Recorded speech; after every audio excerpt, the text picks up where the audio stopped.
Hi, this is Hamsika, and welcome to Stories with Swansea Presents The Real Deal, where we discuss and dissect everyday situations that influence and shape our lives. Whether it's the unspoken impacts of generational trauma, challenging the expectations of society, or exploring practical ways to bring more peace, balance, and joy into our daily existence. We share stories and lived experiences that are raw, heartfelt, and will leave you with questions. So, if you're looking for a podcast that feels like chatting with a friend about the real, relatable parts of life, you have come to the right place. Let's cut through the noise and get straight to the matter with no filters and sugarcoating. Because this isn't a fictional deal, it is the real deal.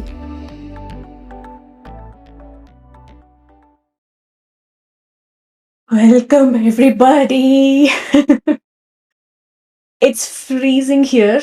Um, it's so windy, it's so frosty out there. And I'm just sitting here. I cannot put the heater on because of the noise. So I'm just sitting here with my throw all tucked up, wearing a fleece. Oh no, sorry, what is this? Wearing a thermal. And this, whatever, it's not a sweatshirt, it's a top, whatever, full arm. But it is so cold, guys. Anyway, welcome, everybody. Um, Today's topic, we are going to be talking about good touch and bad touch. Now, why is this important? Why is this even a topic of discussion? If some people might think that's because not everyone has the knowledge of good touch and bad touch. And I just want to share a few experiences that I have been through. I have seen people being like go through, and how important it is to teach your kids. It doesn't matter if it's a boy, if it's a girl, anyone. They need to know about the good touch and the bad touch, right? So um honestly speaking, these are all the terms which, like, growing up, we never heard of these terms in our school days. Like, I mean, if someone misbehaves with you, but there's no like proper word that there's a good touch, there is a bad touch, or even no knowledge about how do you identify a good touch or a bad touch was how, like, there was no information, like no one taught us. And the thing is, the movies that we grew up watching, some of the cringe that is actually happening in that movie, we watch it again now, we feel like screaming. We are like, what is this nonsense? But back then, it never felt like the hero is, the touch that the hero is expressing towards the heroine is actually a bad one. It's not a good touch. You cannot say, you cannot, pinch someone's waist like a random person, like a stranger, and then make it look cool. It is not cool. Like, if I'm on the road, if someone comes and does the same thing to me, I'm going to, like, be shit scared. And that person has had it. But back then, there were so many of these cringe movies in which they were showing all these nonsense seem as, it's like normal. A lot of us would 100% have experienced these bad touches, in public places, or some of them, unfortunately, even within their own family. It might be some random uncle, it might be some random auntie, it might be, some distant relative, or sometimes even in your own family. A lot of people have gone through this. Like, they get molested by a family member, they get raped by a family member. It's beyond my understanding. There are cases where there is a teacher involved. You send your kid to school so they are in a safe environment, but no, that's not what it is. This is like an everyday thing. It's an everyday struggle for a lot of people. I remember while growing up, so basically in our school there was, like, not just in our school, in a lot of schools that I know, there was no concept of doing sessions on all these good touch, bad touch, or even about sex education. There was nothing. It was all like a stigma topic, and it still is. And like till today, in a lot of places, it's still like a topic that you cannot talk about. So I remember, like, from my earliest memories, I think I was in grade 7, I think, and my brother was in grade 3. So one of the months, like, I had, I think, like, 20 or 22 rupees left from my pocket money, and I decided I'm going to treat my little brother, my younger brother. And like I had a little, like a basket kind of a thing, so I just held the basket and we're like, like, let's go, and I'll get you something, we'll have like a nice evening. This was after school. So I told, because the park was literally in front of our home, like like literally end of the road, and then there is a park where you can play. And because I was in grade 7, I could take care of my brother. So I told my Amma and Appa that I'm going to go to the park, I'm going to take him, and we'll just come back. So I had planned it in such a beautiful way for him. Like, I think there was this gobi manchuri stall. Gobi manchuri is an Indian street food for those of you who of course don't know. So there was a stall, and for 7 rupees you would get a plate of gobi manchuri. So I had literally planned how I'm going to spend those 22 rupees, and then there would be like a stationery shop where I would go and buy him. So he always wanted to write in this. I don't know what kind of a pen it is. It's not like it's kind of like a gel pen, but not exactly a gel pen, like a sketch, not even a sketch pen. It was something. I can't remember the name, but I know it was white in color. He always wanted to get one of those ones and just try writing in that one. I don't know if he was allowed to use the pen in the school, but he would see me using pen, so he also wanted to like have one of his own. So I thought that's like 5 rupees, so I have 7 and 5, and then I have 10 rupees left. And then there was this, in the park there was this guy who would have this balloon stand, where you would get all these different shaped balloons and all these small toys like that PP. And then it was like all like, in 90s, you can imagine the kind of toys that you would get some the funny glasses and all those things, like a mask you would get. So I thought, so I first went to the park. I said, let's play, and I'll get this one. We already know that we're going to have to go to that stationery shop, get it, go to the gobi shop, get it, and then just go home and enjoy our gobi. So asked him to just play there, because that guy was literally standing inside the park, and I could see my brother playing, and I like, so that I have my eye on him. And then there was this guy. So I went there, and I asked him. He was standing and he was like looking at something and arranging something. And I asked him. I went there and I said, "Uncle, 10 rupees ಇದೆ. ನಂಗೆ ಏನಾದರೂ ಎರಡು ಆಟ ಸಾಮಾನು ಬೇಕು." Which means I have 10 rupees. I need any of the two toys. He was just looking at me, and he just showed something, and I was having a look. I don't know what happened to that guy. He sat down. So there was like a cement, like a pavement, right? So he was holding the stand, and he just sat down. And why did he sit down? I didn't like care much. And I was just having a look, and like what I want, what I don't want. Some reason I kind of felt odd that he was just sitting down there and just looking at me. And I said, "Ad ಸ್ವಲ್ಪ ಕೊಡ್ತೀರಾ? Like, can I? Will you give this to me?" So he stood up and he gave me that, whatever, that toy. And he was just still looking at me. And it felt so weird. And by then, like, he had given me, I was looking at the toy. I think it was like 7 rupees or something. I wanted something like 5 rupees and 5 rupees. So both me and my brother could, play with it. I would have something, two different things. So, Uncle, ಇದನ್ 5 rupees ಮಾಡ್ಕೋತೀರಾ? Something I was asking him. So I did this, and I was like, "Uncle, 5 rupees ಮಾಡ್ಕೋತೀರಾ?" I asked him. He just held my hand. Ida, 5 rupees. Idagala torsu. So he was doing something like this, like holding my hand and trying to feel my hand. Uncle, ಏನ್ ಮಾಡ್ತಾ ಇದ್ದೀರಾ? I just asked, what are you trying to do? Or what are you doing? He got a little offended, and then he was like, because that park already like had like few elders standing there. Most of them were kids, because those times were not like really considered unsafe for us to be on our own. And if you're in grade 7, it's like 1 year just before your high school, like you can 100% go out on your own. But then there were really young kids with whom some of the parents had come, and there were elders walking around, like doing their evening walk and stuff. So he kind of like just stepped back. And then I don't know, I felt very weird, but then I just had to quickly buy something. So I just bought that one thing. I just gave him the money and I came back. I didn't even stand there to look at other things.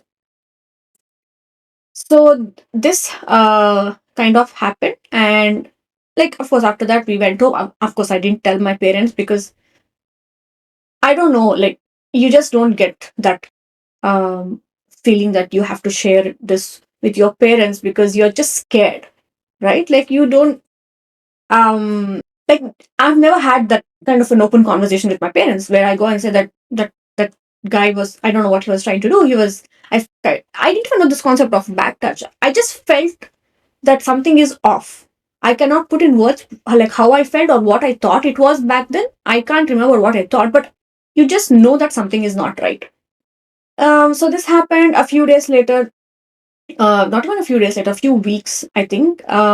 We had a few, I think it was some birthday, if I remember. And then we had gone out, like a group of kids, the neighborhood kids. We had gone out to play in the park. So we were like four or five of us, I think. So me and there was one more girl. And then this guy was still there. And he was having all these toys and stuff. And I had like pretty much it had gone out of my head that this was the same guy who whatever was trying to hold my hand and stuff. So me and her, we went there and because she wanted to buy something. I think it was the glasses or some funny thing. So I was just standing there. We were just trying and looking around, and that guy sat down again. And this time, for our like the biggest shock, it's so disgusting. So he sat down and he was flashing his privates to us. It was so shocking and so disgusting. We just looked at each other like this and then we just kept it and then we ran away. Like, we didn't know what happened to him. He was such an asshole. He did the same thing. He just sat down there and then he was flashing his privates. It was disgusting. And I'm pretty sure if we were standing there and not noticed, or if we wanted any of it and, shown this one, he would have again held one of our hands and shown that bloody bad touch. His intentions were not right. Like, we knew, like, we were so scared. And I remember we just one of the parents were like, they were in the park with us. So we were like really scared and we didn't know what to do. Then we just expressed that this is what has happened.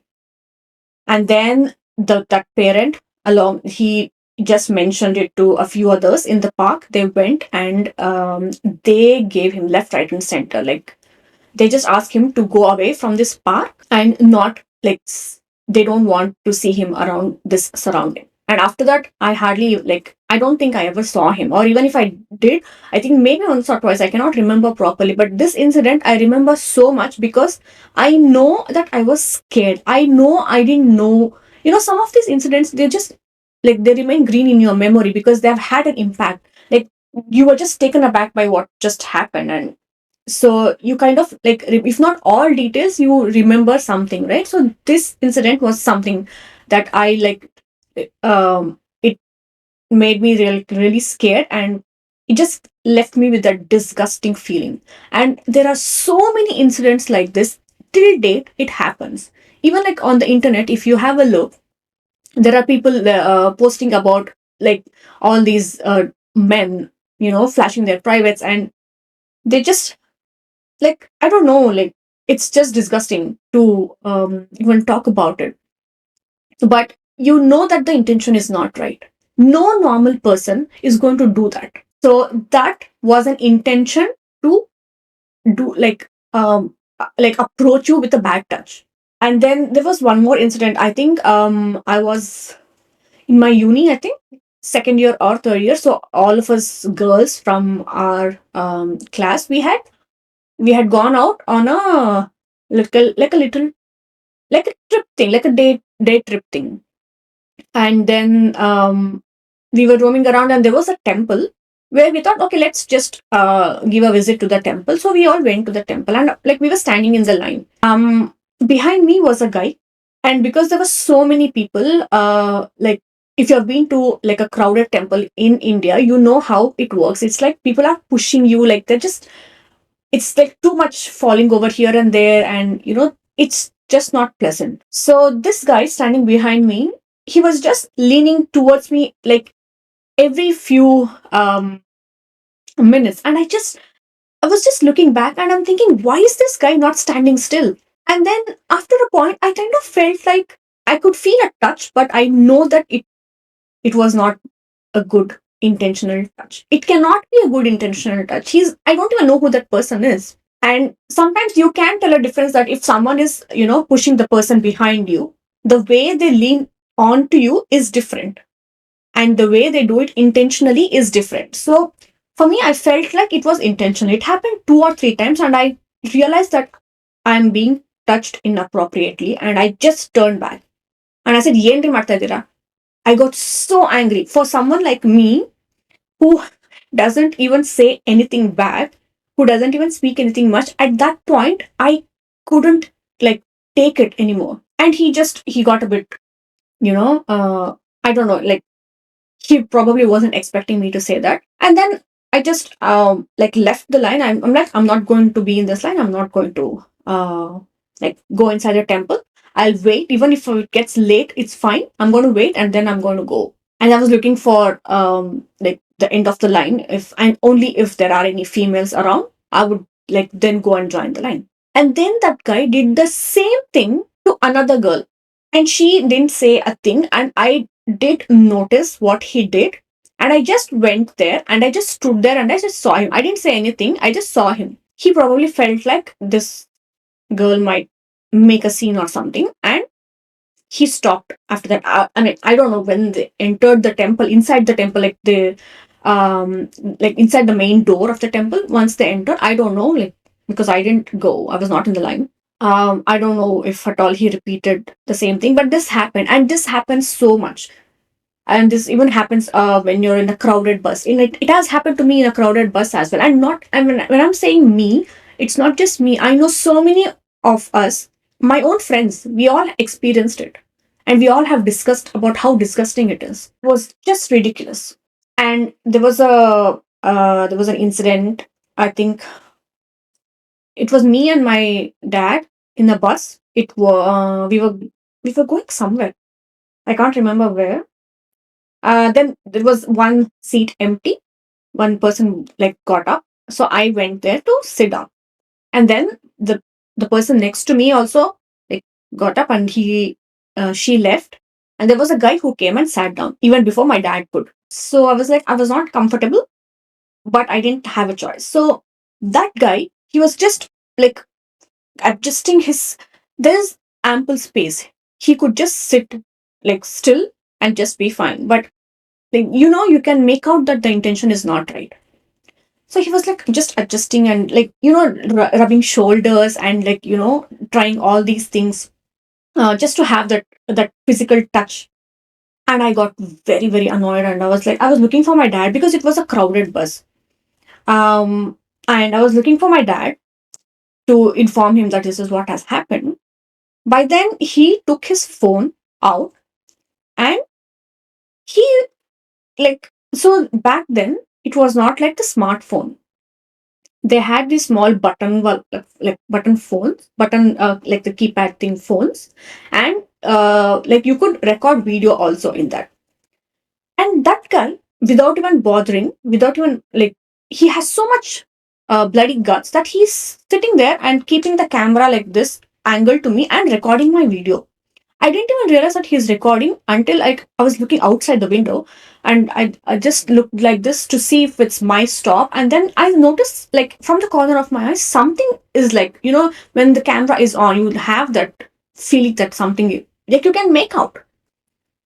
And I was wearing white. So for me, it's like that white thing flashing on me. And I'm looking, and I just turned, and then he's recording my video. And I just looked at him, and I got up. When I got up, I could see my father. And I told Appa that whatever has happened, and he got so angry. So he pulled that guy out of the seat, and there were a lot of others who saw what happened, and this everyone supported stood by us. And they like the bus driver was asked to stop the bus, and the guy was kicked out of the bus. And they made sure he deleted the video right in front of us. The video was of me sitting looking outside the window. I don't know what he was trying to do with that video, but it was so damn scary. There are like the intention was not right. There was that physical touch that he was trying to do. It was all bad touch. So many examples like this, and there are so many people who go through this. So many. Like I myself know personally, so many people having gone through this, and it's the same with a lot of men as well, like kids, like little boys. The abuse, like the bad touch, the inappropriate behavior with them by the teachers in the school, or by like these uncles and some of the aunts. It's so ridiculous. Like, it is so important for the parents to educate the kids on the good touch and the bad touch. If it's not your parent, if it's not your doctor, no one else, should have that authority to touch the kids, like especially with their privates. Like they should be educated to understand this. There are so many beautiful videos where people are trying to educate kids like really young, and trying to help them understand, differentiate, like what is a good touch and what is a bad touch. It's so important. And also the other important aspect is to bring these teachings. I'm sure a lot of schools now have started including this as part of their curriculum, but it is like a mandatory thing that should happen, so the kids get to learn from their parents, and they also get to learn from the school. And if they feel it's so important to create safe space, because they're so innocent, kids don't know. If we instill a lot of fear in them, they're never going to come and speak anything to their parents. And this is all from personal experience. Like, I have seen this happen. Unless there is that safe space created, like, that you can go and talk to them. Like, I so wish while we were growing up, we had all these things discussed with us, be it at home, be it at school. It's so important. And even when you're in a relationship, there is always a good touch, there is always a bad touch. Like, if there is a no, it is a full no. Consent is so important. Just like, I have seen real life scenarios where people are like, but so what, you're in a relationship, we can do whatever we want. No, you cannot do whatever you want. You need to take the other person's consent. If that person is not ready, just because you're in love doesn't mean that you can force the other person to sleep with you, to have sex with you. It's not correct. So even though you're in a relationship, even though you're like living partners or whatever, even if you're engaged, or even if you're married for that matter, even if you're married, you can still exhibit signs of bad touch. And it's very difficult to have these conversations with everybody, because not everyone tries to understand. They rather ask you to just shut up. What are you talking? You're a girl, you cannot talk all these things. Why cannot I? Why can't I? Like, these days I'm so pumped up. Anyone asks me to not do something, I just get into that rebel mode. I'm like, why? Like, I've become complete opposite of who I was. I was never a rebel. But now, these days, sometimes I feel like I am turning out to be one. When I like shared my story, like, what happened in the park, if I had gone on the same day and informed my parents about this, probably the second incident wouldn't have happened. I didn't go and say anything to them until things went like really wrong. I could have avoided that horrific experience that I had, and the other girl, my neighbor, had. We both experienced it together. It probably wouldn't have happened if I had shown some courage and gone to my parents and told them that that balloon guy was trying to hold my hand while I was buying a toy. It is so important. That's why I'm just stressing like so much. And next time when I was in the bus, if I had shied away from and not told my dad what had happened, like the same thing would have happened with me again. It is very, very important to share all these things, and to make sure your kids share all these things with you. So it's a responsibility of the parents as well, and the grown up kids as well. Young kids, I can totally understand. Like, as young kids, everyone is very innocent. The kids that young wouldn't even know. They like all that will happen is they're scared. And if they have been like, molested or raped, the other person would have threatened them. No way they're going to open up their mouth. It's so hard. Like when you think like from that little kid's point of view, it is such a scary thing. As adults, we feel scary. So imagine like such little kids. Even though I was still a kid, but I was still not a kid when I was in grade 7. I could have still gone and told my parents. Of course, I've learned from that mistake, and that's how I stood up next time. And I informed my father, who was right there.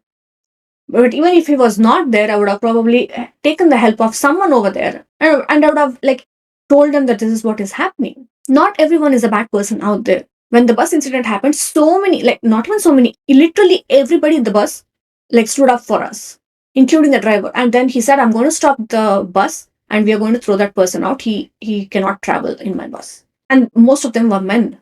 So there are definitely so many good men out there, but then there are also these idiots. It's the same with women. Not that I have seen it myself, but when you see a few real life incidents on news, or like you would have heard from someone else that so and so happened to their cousin, to their brother, or whatever, you know that there are also women who try to take advantage of men. It's wrong. Whether it's a man or a woman, you cannot exhibit signs of bad touch. And if like someone does it, then it's high time we speak up. If you have had any such bad experiences and you have never had a chance to share it with anyone, you're more than welcome to send me a DM. You're more than welcome to send me a message and share it with me. Not everyone would be comfortable putting it out in the comment section, but if you have experienced any of these horrific incidents or something similar to this, or you have never had an outlet of something that you went through, I am all ears. And you can feel that safe space with me. And I'm not saying just for the sake of it. I know how much I was searching for my safe space until I realized I can be my own. If you think that you're not prepared to be your own safe space and you still need to rely on something, please send me a DM, send me a message. You can get in touch with me. I'm more than happy to listen and be that support for you, because we all need each other. We need a supportive community. So I hope I know I got a lot carried away with this because I had so much within me to express it and put it out there. I hope you liked what we discussed in today's episode. And as I said, please reach out if you ever need me. I'm all ears. I will catch you guys in the next episode with another such sensitive topic which really needs discussion. So yeah, see you in the next episode, guys. Thank you so much for listening to today's episode. It truly means a lot to me to know that there are supportive listeners out there who appreciate the sharing of relatable thoughts and experiences. If you liked and related to what you listened to today, let me know in the comments. And also please support by following, rating and sharing the podcast on Spotify and YouTube. The related links are all in the description. Let's have a chat again next week. Until then, please make sure to take care of yourself so you can take care of others.